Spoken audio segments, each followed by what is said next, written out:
think about how a business can actually harness a digital platform for this kind of change. So, of course, first is growth and development. On the bottom left over there, a business uses a digital platform to launch a use case, to launch a new innovation, to support some sort of stakeholder well-being or use case very specifically.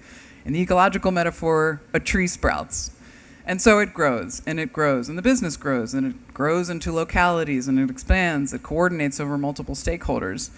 But in the natural world, things don't grow on forever and ever. They stabilize. They conserve themselves. They, in our case, use digital platforms to adapt to changing circumstances, to pick up signals of what's going on.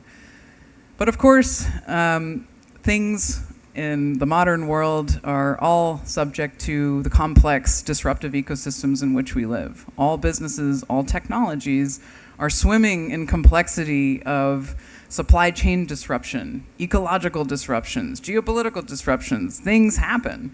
In our ecological metaphor, the tree grew to a forest, and then a wildfire comes and disrupts everything.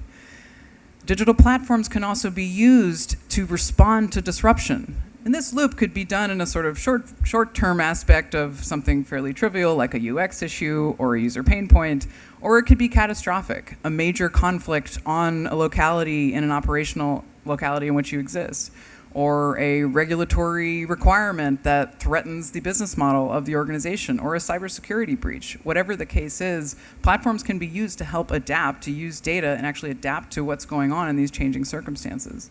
And here's where it gets interesting. Platforms can also be used, as we go up the cycle, to help restructure, to actually reorganize, to experiment, to learn, to use data, to bring in machine learning and artificial intelligence, to bring in human learning and learning across multiple stakeholders.